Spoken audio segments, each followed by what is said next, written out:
Olá, bom dia, boa tarde, boa noite, sejam muito bem-vindos a mais um Superlativo Mentes em Movimento e hoje nós vamos receber um convidado maravilhoso, fantástico, Humberto Schubert Coelho.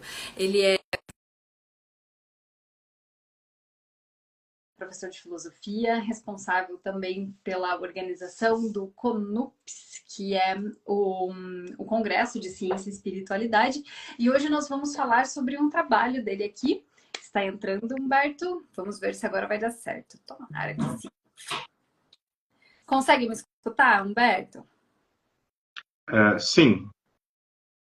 Oh, maravilha, não deu interferência dessa vez. Que legal! Humberto, muito obrigada. Lua, seja bem-vinda. Peço para que todos que estejam agora aqui compartilhando, né, desse momento com a gente, enviem essa live para mais pessoas, para que esse conteúdo que é tão rico e maravilhoso seja compartilhado e atinja o maior número de pessoas possível. Humberto, obrigada. Muito obrigada por estar aqui com a gente hoje, obrigada por ter aceito esse convite. E eu gostaria que você falasse um pouquinho de você, falasse um pouquinho do seu trabalho, dos seus estudos, dos seus projetos. A casa é sua, fique à vontade. Bom, então eu sou professor de filosofia, né? E trabalho geralmente com história da cultura, filosofia da religião, diálogo entre ciência e religião. E bastante metafísica, que é palavrão assim não muito conhecido atualmente, mas que também tem muito a ver com essas outras disciplinas anteriores. E é uma busca fundamental por princípios primeiros, né? Aquilo que permite a gente definir e criar o terreno assim de pressuposições e métodos que depois vai ser usado por qualquer ciência, arte ou qualquer atividade, como política, por exemplo. Como deu para perceber, né, atualmente eu tenho trabalhado muito com estética, né, o título do nosso encontro de hoje, e algumas curiosidades estéticas que acabam levando a gente a um diálogo com a ciência. Na maioria das vezes, com a neurociência, porque a forma como os seres humanos processam cerebralmente mesmo, né, a informação e a sensação, essa forma vai impactar muito na nossa percepção estética. Mas há outros elementos até da química, da física, da forma como o espectro luminoso afeta os nossos olhos, que também vão ter impacto sobre a estética. Então, embora a filosofia geralmente seja associada mais com a área de humanas, não é, né? A filosofia não é uma ciência, nem de humanas, nem uma ciência humanística, nem uma ciência natural, mas ela dialoga com os dois lados, tanto com a humanística quanto com as ciências da natureza. Uhum. Foi até engraçado que esses tempos atrás, em um dos vídeos, eu comentei um pouquinho sobre isso, né? Que a filosofia ela tá num guarda-chuvinha acima da ciência. Enquanto a ciência estuda um pontinho, seja ele qual for, né? Algo bem determinado, específico, a filosofia ela tá um pouquinho acima, né? Então é até errado, me corrija se eu estiver errado também, a gente colocar ambos no mesmo pacote, né? Sim, de fato, embora atualmente a gente tenha a impressão de que o nome ciência eleva e qualifica as coisas, isso não vale, por exemplo, para a música. A música não é uma ciência, é uma arte, e isso não a desqualifica. Da mesma forma, a filosofia não é nem uma arte, nem uma ciência, e de maneira alguma ela perde alguma coisa com isso, né? O propósito de definir o que é filosofia não cabe no programa de hoje e gastaria muito tempo, né, para a gente dizer o que é filosofia, mas dá para a gente resumir assim como uma busca por fundamentação e clareza de tudo que a gente pensa e diz, inclusive das outras disciplinas. Uhum. Ó, já fica o convite para uma próxima, então, para você explicar para a gente o que é filosofia, né? Gente, quero aproveitar então o espaço e né, deixar aberto aqui para qualquer dúvida, comentário, fiquem à vontade. Você já recebeu um abraço do seu amigo Beto. Se eu não me engano, foi isso que que eu entendi aqui. Eu vi que entraram vários amigos aí.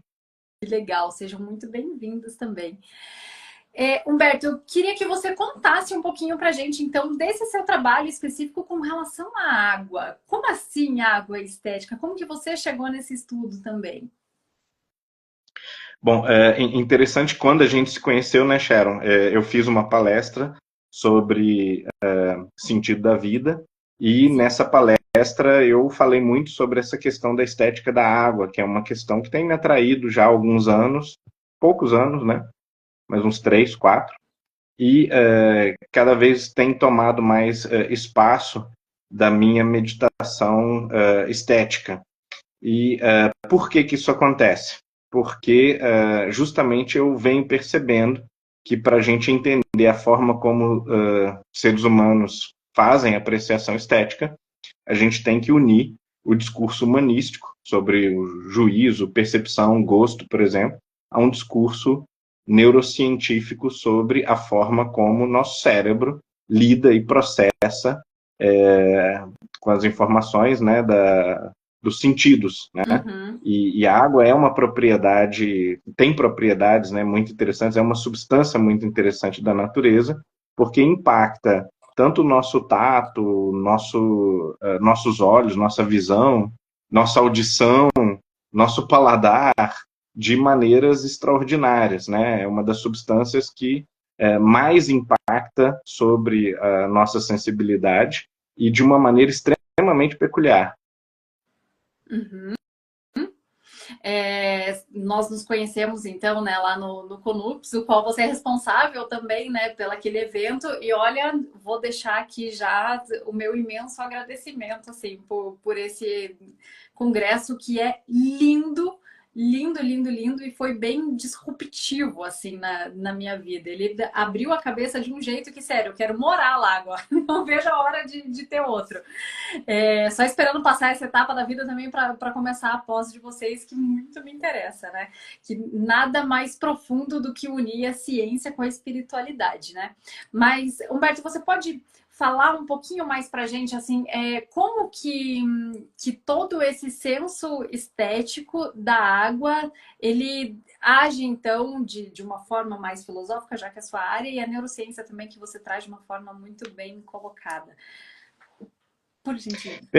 Perfeito. Primeiro a gente tem que lembrar um pouquinho do que é estético, né? Uhum. A estética é uma ciência, né? Uma disciplina filosófica que investiga o que é belo, que causa não só prazer, mas principalmente agrado à consciência humana. E há uma ampla discussão, muitíssimo complexa, envolve toneladas de autores que não convém a gente elencar, mas de uma maneira muito resumida, a gente poderia dizer que o consenso da tradição de investigação estética vai na direção de uma associação muito forte entre a nossa razão e aquilo que nós julgamos belo. Uhum. Então, desde lá de Platão e de Aristóteles, que são os primeiros a pensar a questão da beleza, nós vamos ver que há uma associação muito forte entre beleza e simetria, conforto cognitivo, inclusive, não só conforto dos sentidos, como, por exemplo, em sons. Nós consideramos os sons estéticos quando eles produzem uma certa harmonia, um certo conforto, e quando eles são estridentes, ou eles não fazem sentido porque vêm conjuntos de tonalidades, né, de notas que não fazem sentido, não se harmonizam, esse desconforto é identificado como um desprazer, um desagrado. E quando as notas combinam perfeitamente, de uma maneira lógica, nós dizemos que a música é boa, ou que o pássaro canta bem, alguma coisa assim, e que isso simplesmente é belo de se ouvir. Em relação à luz, por exemplo, ou as cores num quadro, né, as tintas, né, numa tela, a gente vai dizer que quando essas cores elas estão misturadas, ou essas luzes elas estão misturadas de uma forma harmônica, o quadro é belo, a paisagem é bela. Mas quando estão em contrastes desarmônicos, a gente vai sentir um tipo de desconforto visual e vai, no geral, chamar isso de feio. Então, há uma associação muito forte entre, digamos assim, a lógica da sensibilidade, a forma como a nossa sensibilidade ela pode ser estruturada pela nossa razão para fazer sentido, e aquilo que a gente chama de beleza. Pois bem, sendo assim, é muito fácil a gente entender por que que a água produz em nós um senso, um impacto estético muito grande, né? Provoca o nosso senso estético, e outras substâncias provocam menos. Vamos pegar aqui como exemplo uma substância que, ao cair, ela produz uma nuvem de pó, né? Ou areia caindo, né? Não que isso não tenha nenhum valor estético, mas a dispersão da areia caindo, ou da terra, ou de uma nuvem de talco, ou de uma substância viscosa, assim como um piche ou mel, a forma, né, dessa substância, ou ela é muito caótica, muito dispersa, ou ela cai como um monobloco, assim, né? Uma coisa que não produz em nós um senso de fluidez suficiente, como substâncias muito viscosas, como o mel ou o piche. E nesses dois casos, tanto da areia quanto do mel e do piche, nós vamos ter diminuído o impacto estético exatamente pela falta de harmonia, pela falta de coerência, pela falta de estrutura dinâmica desse fenômeno. E aí a gente diz assim, bom, areia caindo do caminhão não é belo, né? Ou é muito pouco belo, né? E a água escorrendo, seja um filete de água da torneira, seja uma cachoeira, ou quando você tem um riacho e tem uma leve queda que não chega a água a espirrar, mas ela faz como se fosse um tobogã, você vê aquela água caindo, mas quase que sem cair, você só percebe um tobogã no meio do riacho. Isso impressiona muito o ser humano por conta da harmonia entre a dispersão daquelas moléculas e a coesão, a coerência daquelas moléculas. Então, esse equilíbrio, dadas as propriedades físico-químicas da água, é um equilíbrio tão perfeito que produz uma satisfação cognitiva, um agrado, que a gente vai associar à beleza. Uau! Uau! E esse potencial tão grande que a água tem de despertar tudo isso em nós, eu posso dizer então que ele é o único elemento que tem esse poder? Seria uma conclusão extrema, né? Talvez seja o elemento que mais desperta isso no ser humano, tá?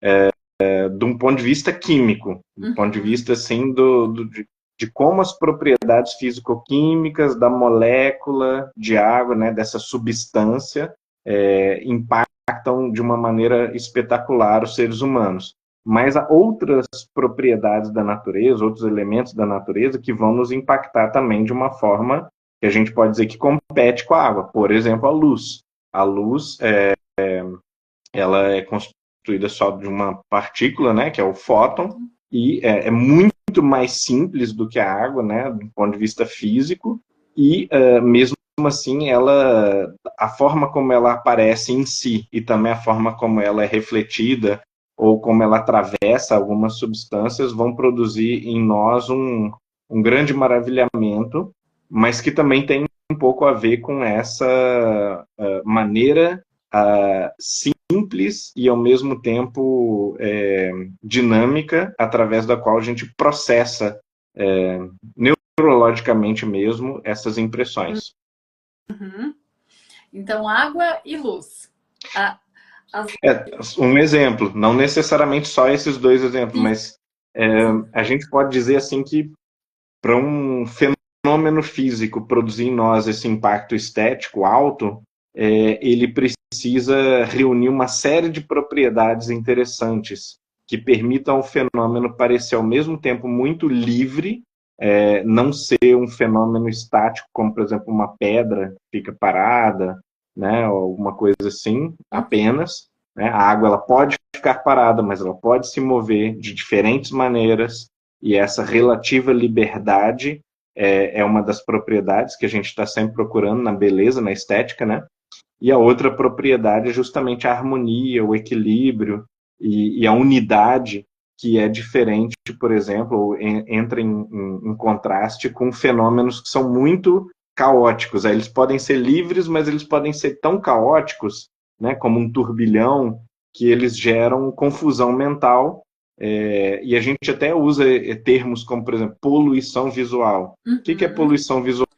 Coisa demais para processar. Aí você não consegue, cognitivamente mesmo, né, processar toda aquela informação, todas aquelas cores, e aí você vai dizer que o ambiente é feio. Então, junto com a dinamicidade, com a fluidez, com a liberdade, digamos assim, você precisa ter uma certa coerência, uma estabilidade, uma unidade que vai produzir uma tranquilidade, um conforto para o cérebro. A gente não sabe se é só o cérebro, se é a mente, mas com certeza há um componente aí de o quanto o cérebro humano aguenta processar. Uhum. Nossa, aqui abriram várias abas, assim, né? E a cabeça vai longe. Primeiro que cérebro e mente, então a gente já tem uma outra discussão, né? Que é muito mais complexa, talvez, e profunda para se tratar nesses minutos que nós temos aqui, né?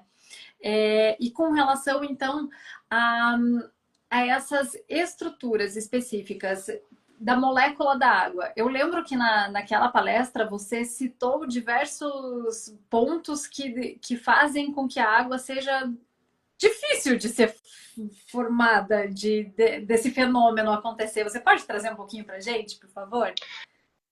Pois é, antigamente as pessoas diziam assim que a água ela reunia várias propriedades exóticas ou raras.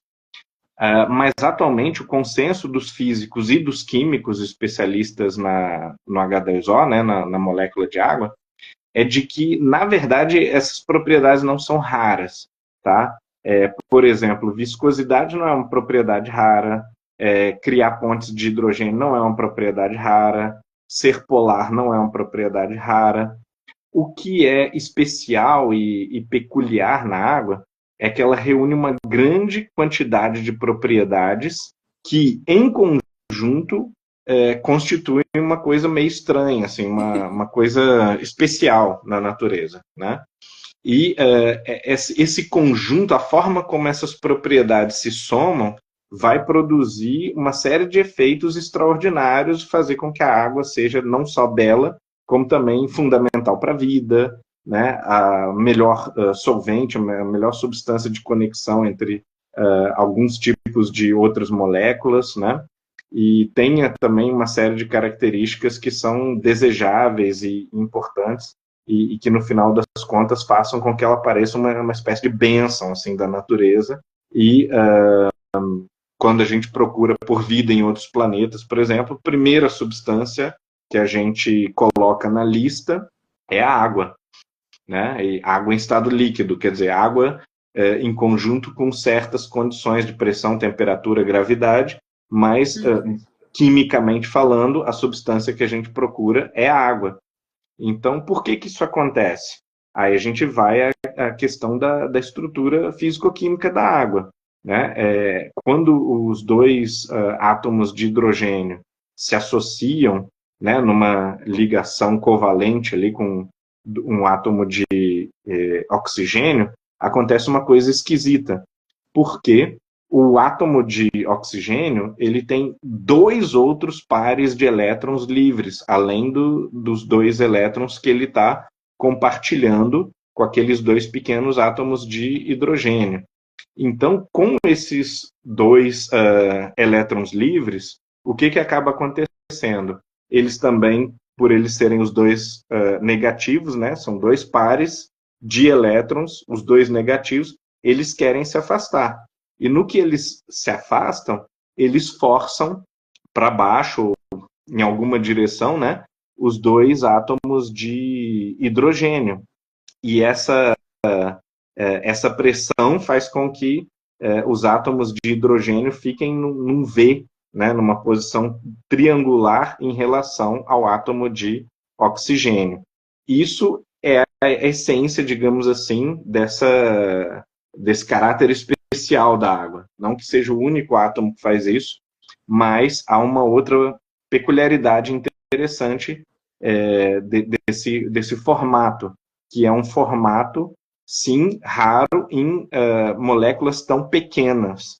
Então, a água é a menor molécula que existe com polaridades tão fortes quanto ela tem.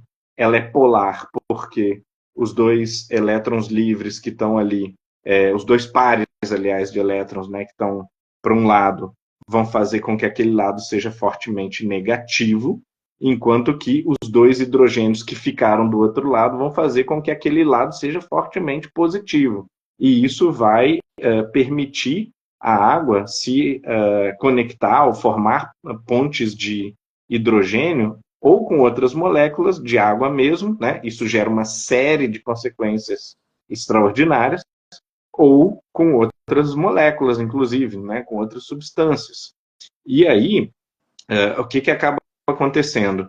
Essas pontes de hidrogênio muito fáceis e dinâmicas, né, mudando assim na ordem de picosegundos, assim, muito rápido, trocando as pontes de hidrogênio, vão fazer com que a água seja ao mesmo tempo coesa e fluida, né, muito dinâmica molecularmente. O que significa essa coesão da água? Significa que ela vai resistir no estado sólido e depois no estado líquido a altas temperaturas. Outras substâncias muito parecidas, formadas por gases, formadas por átomos de gases, né, de substâncias muito leves, essas substâncias elas vão ser gasosas a 80 graus Celsius negativos, 50 graus negativos. Exemplo, por exemplo, do metano, que é uma substância relativamente parecida e que a gente só conhece na Terra em estado gasoso. Você precisa resfriar extremamente para que ele chegue ao estado líquido. Então, se isso acontecesse com a água, a gente não teria vida, por exemplo, porque a água só apareceria em estado gasoso e nunca em estado líquido. Bom, então a sorte, né, de toda a vida, não só na Terra, mas provavelmente no universo inteiro, que esses pares, essas pontes de hidrogênio muito fáceis da água permitem que ela permaneça em estado líquido numa ampla faixa de temperatura, ou seja, de 0 até aproximadamente 100 graus Celsius no nível do mar. E aí já dá para a gente tirar uma série de consequências disso, né? Você vê que eu estar em estado líquido vai favorecer não só, por exemplo, a imersão de seres vivos em água, né? A maioria dos seres vivos vive na água, dentro da água, na verdade, até hoje, né? Como também vai permitir que ela seja a melhor substância solvente, limpante, porque a polaridade, quando encosta na nossa pele, por exemplo, quando a gente toma banho, né, ela vai fazer com que criem-se ali conexões com as moléculas que a gente quer retirar, né, do nosso corpo, né, a solução da poeira, por exemplo, de outra fuligem, de outras coisas que possam estar ali no nosso corpo, mas, ao mesmo tempo, o estado físico líquido faz com que ela seja mais eficaz como limpante do que se fosse um gás ou um sólido. Então, para citar um exemplo, né, a vida também seria impossível se a água não estivesse no estado líquido. Então, a gente pode enumerar aí uma série de características, ainda antes de chegar na questão estética propriamente dita. Sim. É, e é incrível, assim, né? É incrível primeiro ver o seu conhecimento sobre isso, que é tão raro, assim, é tão bonito de ver. E como um elemento que é dado a nós como um presente é tão difícil de ser formado, né? Se formos olhar, então, para biofísica, bioquímica, alguma coisa, me corrija aí que essa área não é minha, Humberto. Mas se for olhar para esse estado dela, né, mais químico, como ele é raro, então, né, como são raro não, né, mas são várias variáveis que convergem para que ela seja produzida, então seja feita, seja, né, da a nossa vida ali, né? É, e através disso, Humberto, como que a gente pode trazer, então, de uma forma prática para o nosso dia a dia, aproveitar, além de saber da complexidade e dar valor a ela, né, a água em si, mas como que a gente pode trazer ela de uma maneira prática no dia a dia para valorizar todo esse potencial cognitivo que ela traz, desse senso estético, né, de calmaria, enfim. É engraçado você ter comentado sobre a complexidade, né, de uma molécula tão simples, porque, de fato, os cientistas eles estão de acordo que talvez, de todas as moléculas, a mais fascinante do universo, né, da natureza.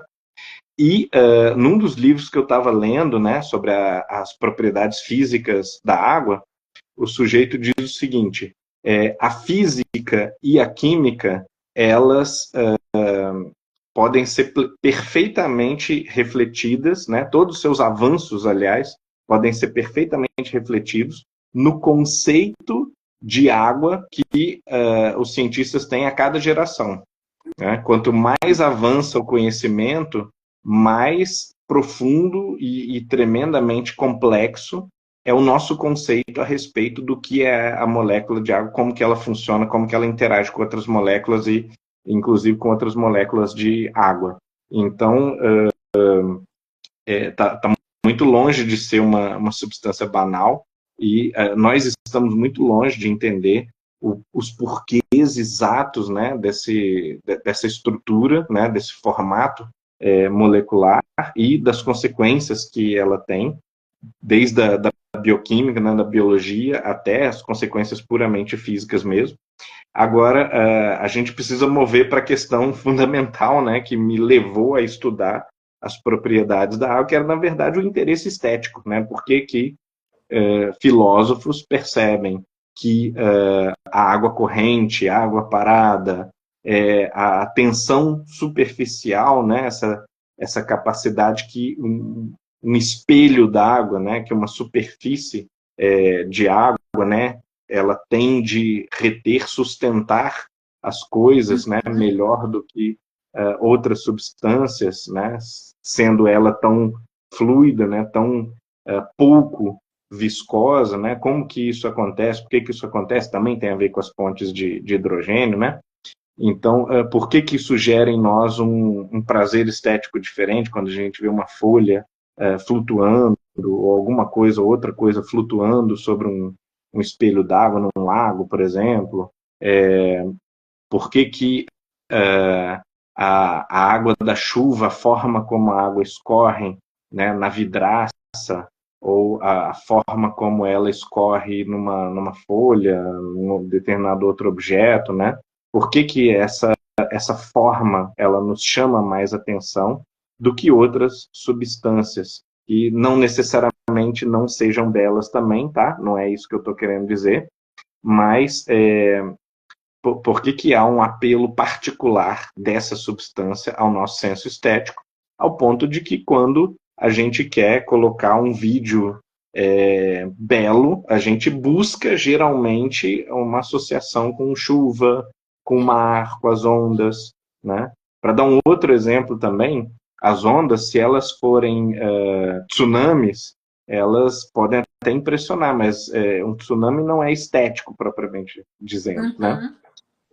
E se você tiver uma onda e depois o mar ficar imóvel, né, isso gera uma sensação de que algo especial ali aconteceu, mas essa sensação não é tão estética também. A sensação do maremoto, quando você vê o mar em ressaca, ninguém acha que o mar em ressaca é belo, né? Pelo contrário, há uma leve perturbação ligada à ressaca do mar, aquelas ondas sempre turbilhonadas, assim, né? E confusas e caóticas, mas nós chamamos de um mar especialmente belo aquele cujas ondas vêm num espaço rítmico mais ou menos previsível, de tamanhos mais ou menos parecidos, gerando justamente uma harmonia lógica que vai fazer com que a nossa razão entenda e se adapte perfeitamente, confortavelmente àquele ritmo dinâmico, né, das marés. Então, se você busca a praia para contemplação, para se sentir bem, você vai preferir a praia quando ela não está de ressaca, quando ela não está com uma calmaria total e quando ela não está com um tsunami. Você vai buscar a praia quando ela está no estado mais ou menos natural das ondas ritmadas, né, constantes, num espaço mais ou menos regular de tempo, tamanhos mais ou menos regulares, né, sem muita mudança. E isso é que vai produzir o gozo lógico, né, o prazer racional de que você, de certa maneira, compreende aquele fenômeno e enxerga aquele fenômeno de uma forma harmoniosa. Então é aí que a gente vai vendo como que essas propriedades elas vão permitir, não todo momento, porque existe o mar em ressaca, né? Mas elas vão permitir que, em uma grande quantidade de momentos, as manifestações físicas da água, elas gerem em nós esse gosto racional que a gente chama de beleza. Nossa, incrível. Aqui eu fui além também. Talvez eu já vou ler o seu comentário, Keila. Talvez essa previsibilidade, então, até possa servir como um tratamento para ansiedade, porque você entra num estágio onde você consegue prever o que vai acontecer, né? Então há uma sincronia. Exatamente, né? E isso funciona em nós de uma forma subliminar, digamos assim, né? O subconsciente, praticamente. Você não precisa filosofar para perceber a beleza do mundo, obviamente. Muito pelo contrário, ela é muito instantânea, muito imediata. Ela afeta crianças pequenas, né? Porque nossas capacidades, nossas faculdades cognitivas, então, elas são configuradas de uma maneira em que há uma expectativa da mente e do cérebro, né, de encontrar padrões, de encontrar harmonias, de encontrar equilíbrios.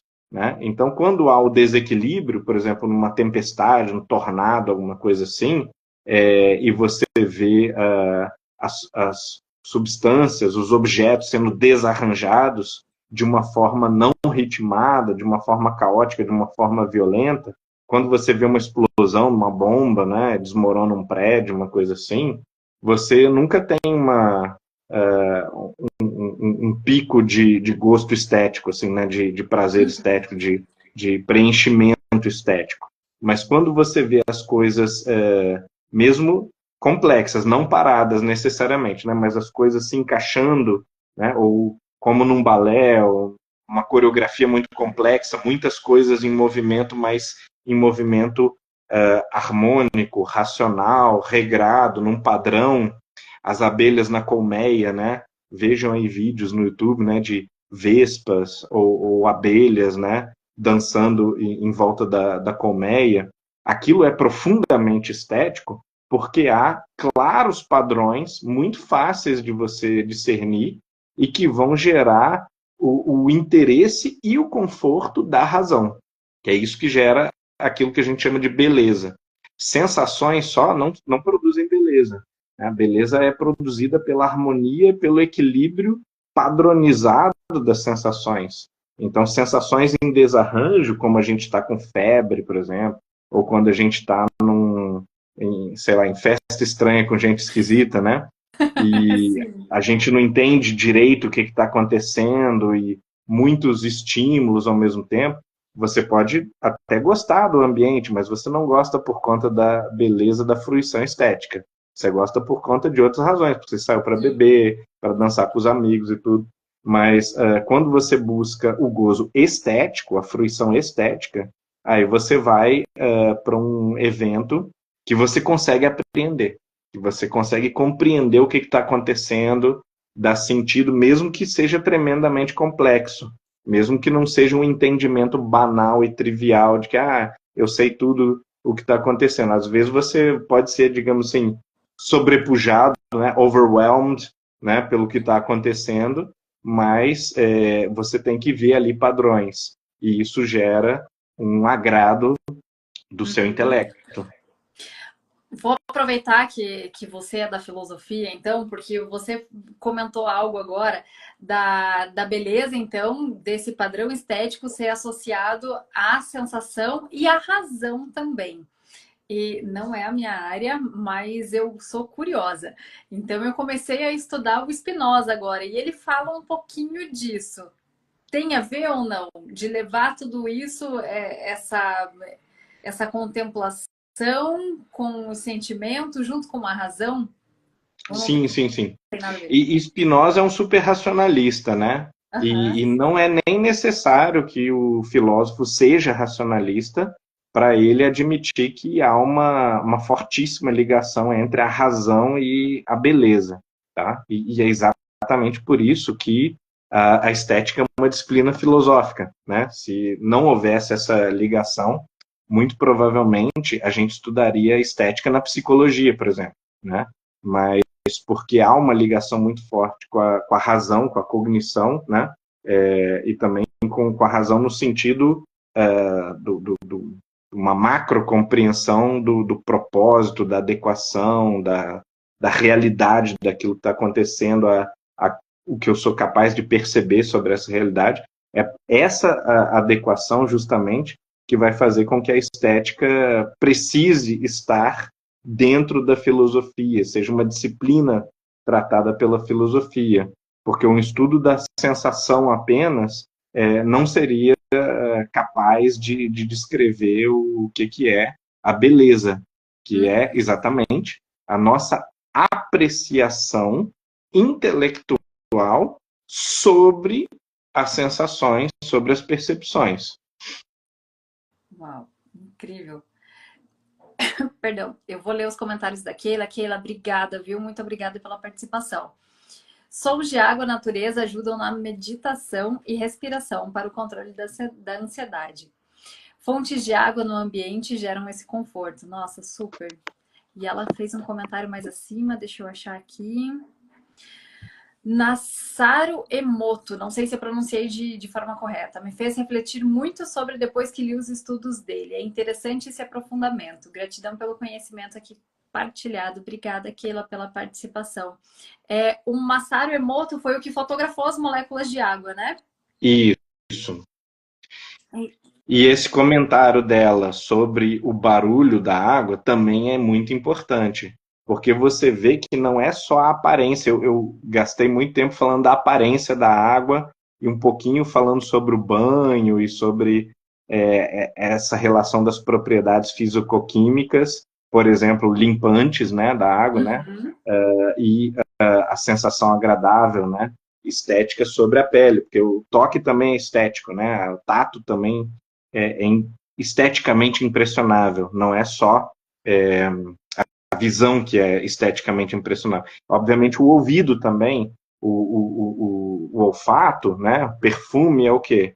É um tipo de fragrância que produz uma impressão harmoniosa. Quando há um exagero, seja sobre o paladar, seja sobre o tato, né, pressão excessiva, aspereza excessiva, qualquer coisa excessiva, né? Ou sobre os olhos, luminosidade excessiva, né? Ou uma mudança muito brusca de estímulos, e aí você vai chamar de poluição visual, poluição sonora, Uhum. né? São sons por exemplo, de vários carros que eles não encaixam uns nos outros, porque quem está acelerando não pensa assim, espera, eu vou esperar aquele cara acelerar, porque o tom do meu motor, meio segundo depois da aceleração dele, vai encaixar bem. Não, claro que não. Cada um acelera individualmente conforme o seu tempo. Mas as ondas do mar não são individualmente no seu tempo. Elas estão colocadas dentro de uma série que respeita, toda a série respeita o macro fenômeno ali da maré e da produção das ondas pelo vento, né? E as abelhas dançando, elas também não estão dançando cada uma do seu jeito individualmente de uma maneira caótica. Elas estão dançando em harmonia quase coreografada, né? Então, é essa harmonia da sensação que vai produzir em nós a impressão estética. E isso pode ser auditivo, né? Por que a água caindo ritmicamente, com constância, vai produzir sons tão agradáveis? Tem a ver com as suas propriedades físico-químicas. Se fossem outras, ela poderia ser como o mel, por exemplo. Você pode jogar um balde de mel e ninguém vai parar para ficar ouvindo isso, né? Porque não é legal, simplesmente é um barulho, né? Que não é desagradável, nem é desagradável, mas também não produz a diversidade na unidade. A harmonia padronizada na variedade e na riqueza de estímulos. Então é isso que a gente está procurando quando a gente fala de estética. É um equilíbrio entre o variado e uma unidade, um padrão dentro da variedade. Se for só variedade dispersa em caos, aí é o trânsito. Cada uma coisa, cada barulho não tem nada a ver com o outro. Um está furando cimento, o outro está acelerando, o outro está gritando, o outro está buzinando. Isso não tem nada a ver, né? Um som não tem nada a ver com o outro. É diversidade desagradável. Mas quando você tem uma unidade também, como, por exemplo, uma tela em branco, ou então uma tela só tem vermelho, você olha e fala assim, poxa, isso não é legal, isso não é bonito, porque é uma monotonia de sensação. As sensações, elas não estão arranjadas num padrão provocativo, não há diversidade suficiente dentro daquela harmonia. Então, eu preciso das duas coisas, diversidade com harmonia. Incrível. Keila fez mais uns comentários aqui. Tem uma técnica na fisioterapia que usam a água para ajudar no tratamento de pacientes depressivos. Os artigos não sabia. Eu também não sabia. Depressivo não sabia, não. Os artigos reforçam que o movimento do corpo na água conduz mudanças nos neurotransmissores. Fiquei pensando no parto na água. Interessante essa reflexão, professor Humberto. Parto na água é uma experiência interessantíssima mesmo, né? Até porque a criança já nasce ali nadando, né? Pode perguntar, amor. Sim, olha que interessante. A fluidez da água, relativa à dispersão das moléculas, né? Ao passo que ela mantém-se em estado líquido justamente por causa das pontes de hidrogênio, essas pontes não são extremamente estáveis, elas são rompidas e faz-se uma nova ponte com outra molécula de água o tempo todo. Então, isso também permite que essa estabilidade não gere um sólido, né? Então, essa fluidez muito grande da água, ela é muito fácil de atravessar, né? Não é suficientemente viscosa para impedir o movimento. Então, isso também gera uma sensação agradável, por exemplo, sobre a ondulação, né? Com respeito à ondulação da superfície de água, com relação aos peixes nadando na água, quando você vê os peixes, os golfinhos, os pinguins, qualquer coisa nadando, né? Isso gera uma sensação agradável também, porque há o equilíbrio entre liberdade, entre a fluidez, né? Daquele meio, né? Líquido, daquela substância, e a resistência, né? E esse equilíbrio, ele não mata, né? Nem a unidade, nem a diversidade. E também os patos, quando eles estão flutuando sobre a água, né? Ou quando eles estão variando entre flutuar sobre a tensão ali superficial da água e mergulhar e realmente nadar como os outros animais que eu descrevi antes, tal, né? Essa relação, toda ela continua mantendo essa harmonia entre a coesão da água e a relativa dispersão molecular que vai permitir essa fluidez toda. Uau. É incrível ver como ela tem esse poder, então, né, sobre todos os nossos 5 sentidos. E agora, já que você faz parte, né, de todo o departamento ali de ciência e espiritualidade, você fez dentro dos seus estudos, Humberto, alguma ligação com a espiritualidade em relação à água? Sim e não. Eu ainda não relacionei exatamente assim com espiritualidade da forma como as pessoas entendem espiritualidade, né? Mas eu entendo também, por outro lado, um pouco contra a maré ou contra a corrente, né? Abusando aqui jocosamente, né? Do trocadilho, que estética, por exemplo, ou metafísica, ou ética, tem tudo a ver com espiritualidade, né? Porque a plenitude da vida humana, e inclusive a espiritualidade, envolvem, né, um bem-estar ético-moral e estético, por exemplo. Então, eu penso ser muito difícil a gente pensar em uma espiritualidade que não envolva e que não impacte a vida ética, né? Nossa capacidade de estar em contato, em harmonia com o todo, e que também não impacte a nossa vida estética, né? Muito pelo contrário, eu acho que pessoas com alta espiritualidade, elas têm uma fortíssima tendência a enxergar a vida mais bela, todos os fenômenos como belos, né? Ver beleza onde as outras pessoas não veem, principalmente, né? E Platão, por exemplo, vai dizer, né, o pai da estética, né, o primeiro a fazer um discurso sobre a beleza, ele vai dizer que não existe não beleza, né? Que existem graus de beleza que a gente geralmente chama de feio, um pouco menos harmonioso, um pouco menos simétrico, um pouco menos equilibrado, né, entre diversidade e unidade, mas não ter beleza significaria não existir. Então, se uma coisa existe, ela é bela. Pelo simples fato de ter coerência o suficiente para existir. Não existir implicaria em ser incoerente ou ilógico, ou não ter virtude suficiente, bem suficiente. Então, Platão associa também muito fortemente razão, coerência, né, e bondade ou virtude, tá, a beleza, né? O que nós chamamos de beleza é essa harmonia perfeita. E nós não identificamos beleza num comportamento maligno, por exemplo, ou numa desonestidade. E Platão, inclusive, já tinha percebido que você diz que, sei lá, Madre Teresa ou Martin Luther King ou Chico Xavier são pessoas maravilhosas, são belas pessoas, belas almas.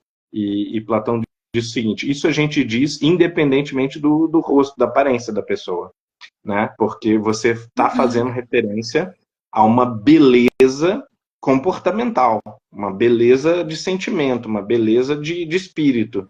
E essa beleza de espírito nada mais é do que a harmonia, a razoabilidade e a virtude, né, o bem, né, desse comportamento. Então, em todos os níveis, né, quando a gente diz que um cálculo é belo, que uma fórmula é bela, quer dizer que ela é proporcionada, que ela é eficaz, que ela é boa, né? Então, veja que a gente usa a palavra bom ou a palavra belo para uma fórmula que não é nem moral, nem estético no sentido de ser sensorial.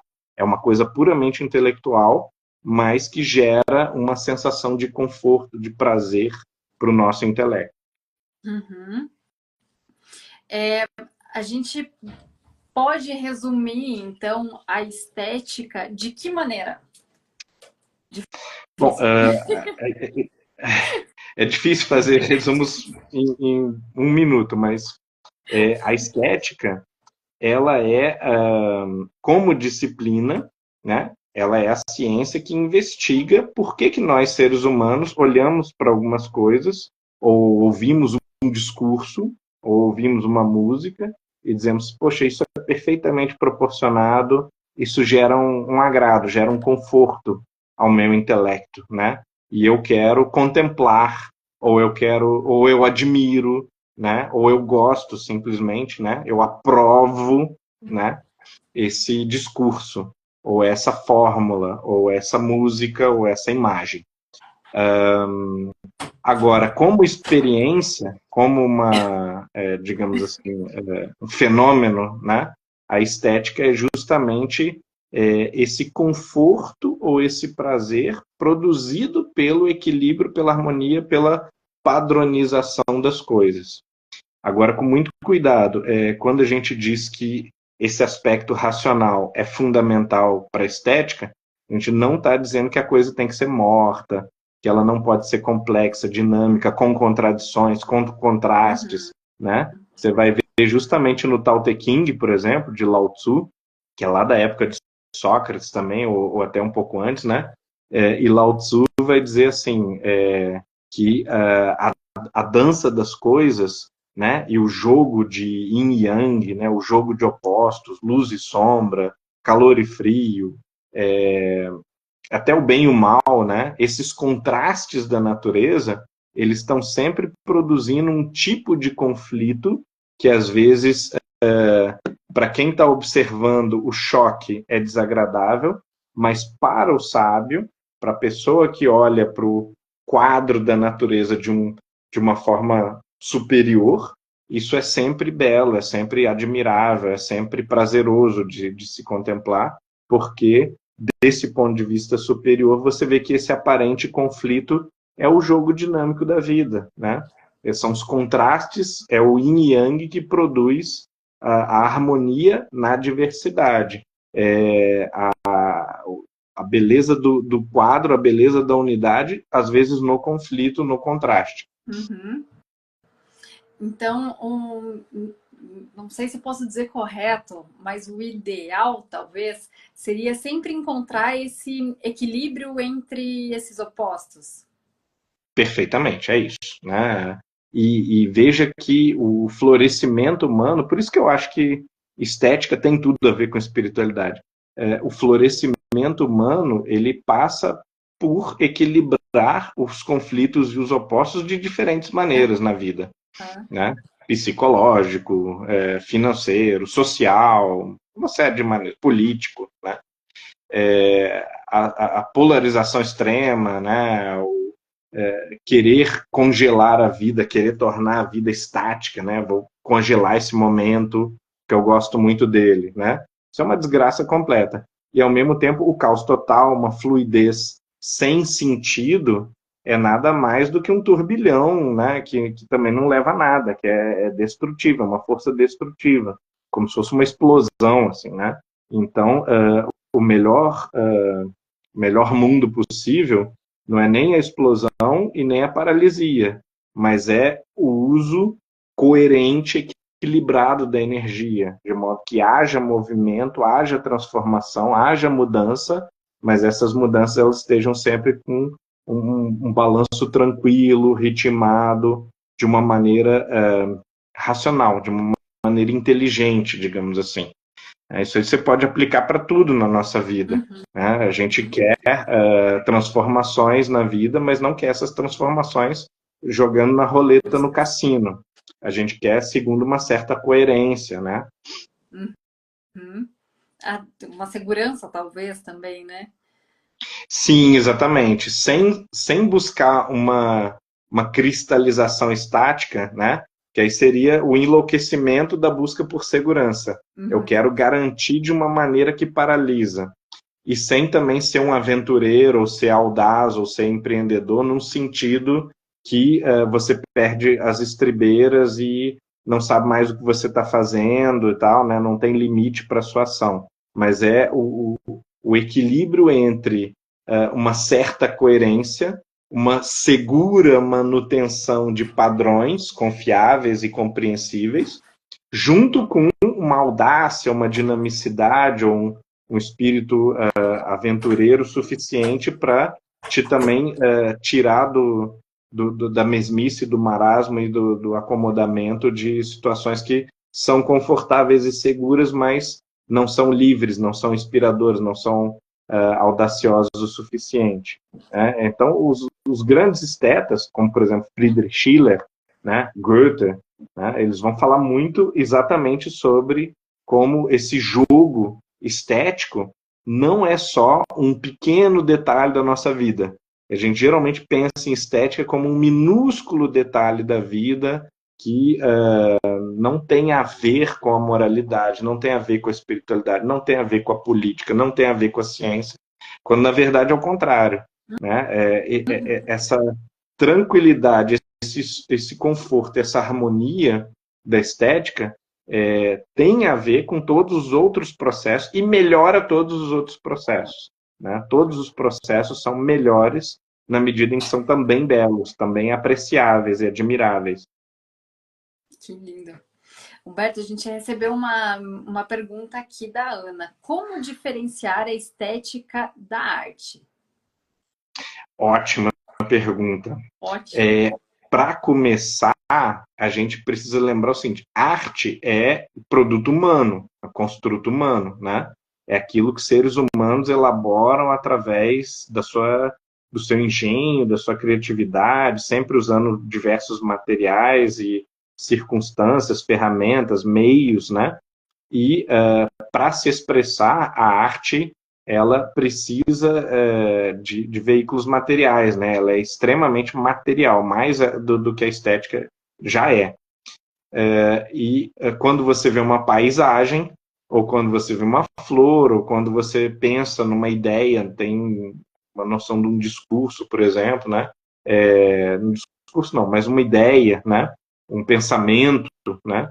Isso não é um arranjo técnico, não há uma forma, uma boa forma artificial imposta por seres humanos, mas parece haver aí uma beleza do puro ser das coisas, da pura forma da coisa como a coisa é. Então, quando eu falo da lua, quando eu falo da rosa, quando eu falo do ritmo da maré, das ondas, o ser humano não contribui em nada com essas formas, e não obstante você admira elas e as contempla como belas, tá? Mas e a arte também não é necessariamente bela, né? Como a gente sabe muito bem, né? Graças à arte moderna, é possível o ser humano produzir coisas que não têm nenhum traço de beleza, não inspiram nenhum tipo de admiração ou de encantamento. Então, a arte seria uma manifestação humana, seja ela qual for, né, que envolva esse sentimento mais contemplativo, talvez mais... Nossa, me fugiu a palavra agora. Bom, benéfico, talvez, e nem sempre, né, só isso, mas também causar alguma estranheza, enfim, né, levar algum tipo de reflexão. E a estética seria, então, um presente que a gente ganha do universo, da natureza, dada esse potencial contemplativo e talvez calmante também. Sim, ou da própria arte, né? A arte sim, pode ser profundamente estética, pode produzir em nós uma grande admiração, despertar o nosso senso de beleza, né? Quando você ouve a Nona Sinfonia de Beethoven ou a Fuga lá do Bach, né? Você fica em dúvida se a natureza é capaz de concorrer com aquilo, né? Então, algumas manifestações artísticas, obviamente não todas, elas vão atingir o nosso senso estético da maneira máxima possível, concebível. Outras vão atingir de uma forma pálida, Aí você vai dizer assim, poxa, parabéns, mas talvez tenha que ensaiar mais, né? Tem que treinar melhor, né? Sua técnica ainda não está apurada o suficiente. Ou às vezes, sabe quando você vê aquele artista, isso aparece muito nos filmes de pintores, né? Aquele artista que, assim, ele tecnicamente, ele é impecável, ele sabe fazer, ele Uhum, domina, o traço dele é liso, né? Os contornos são uhum, perfeitos, mistura de cor dele é de um químico, assim, de um mestre, e não obstante, ele não é um grande artista. Ele não é percebido, reconhecido como um grande artista, porque falta algo mais, que não é só o domínio da boa técnica. A técnica, ela permite a excelente execução, mas ela não dá ao artista ideias grandiosas, uma percepção da vida que seja profunda. Isso vai depender de outras características que são psicológicas, cognitivas, morais, experiência de vida, um certo peso existencial, né? E de forma que é muito difícil a gente entender o que leva uma pessoa a ser um grande artista, uhum. mas a gente sabe que são várias coisas, e são várias coisas muito complicadas e difíceis de você obter num grau máximo, assim, num grau profundo. E é por isso que não tem vários Michelangelos e vários Beethovens andando por aí. Tem Sim. pouquíssimos, ou quase nenhum, né? E artistas razoavelmente bons aí já tem vários, né? E uma massa de bilhões de pessoas que não conseguem produzir quase que nada de interessante. Inclusive Uhum. eu, né? Eu não sei fazer nada de muito interessante. Talvez se eu tiver uma pequena virtude artística, ela está ligada ao discurso, né? A forma de concatenar sentenças e ideias, principalmente, mais ainda do que a excelência da escrita, mas a excelência do arranjo de ideias, alguma coisa assim, né? Então, essa é talvez a única área assim, onde eu possa pretender ter alguma capacidade artística. Então, não estou dizendo que. Não estou falando aqui de uma forma elitista, muito pelo contrário. Eu me entendo como não artista, como alguém que não entende, não produz, né, arte, não tem domínio, não tem as ferramentas artísticas. Mas a verdade é essa, que muito poucas pessoas têm. E Uhum. que, portanto, é interessante a gente valorizar muito quem as tem, quem é capaz de produzir em nós esse embevecimento, né, esse maravilhamento, esse encantamento que a beleza produz. Uhum. Me lembrou agora até um texto do Viktor Frankl, em que ele fala, né, que o sentido da vida pode ser encontrado numa obra de arte, numa peça, numa música, que aquilo foi tão maravilhoso que a vida pode acabar ali, que já valeu a pena, né? E é muito engraçado porque eu falei isso para a professora de dança da minha filha de jazz. Ela é uma bailarina de jazz assim incrível e toda vez que ela entra no palco é uma explosão de sentimento que eu tenho essa sensação de que a vida valeu a pena por estar ali contemplando aquela arte. A Ana fez uma outra perguntinha aqui pra gente, que é sobre a definição de beleza estética. Ana, a gente veio falando sobre isso durante a live, e a live vai ficar gravada aqui, eu vou subir ela pro Instagram depois, aí você pode assistir com calma também. E, claro, né, mandar aqui os seus comentários depois, as suas dúvidas também. E eu vejo com o professor Humberto se a gente faz um jeitinho de responder ela após também. A gente está chegando aqui ao final, já passamos do tempo. Professor, obrigada, muito obrigada pela sua disposição, pelo seu tempo, né? O seu tempo de vida dedicado aqui para isso. E eu queria que você deixasse para a gente como uma dica de filme, de livro, algum conselho de estudo. O que você pode indicar, então, por favor, para a gente fechar esse momento? Poxa, então, assim, para resumir bastante, assim, eu acho que as pessoas poderiam ler mais Schiller, né, que é um autor um pouquinho difícil, mas que fala coisas extremamente pertinentes e profundas sobre estética e sobre arte, e sobre a vocação estética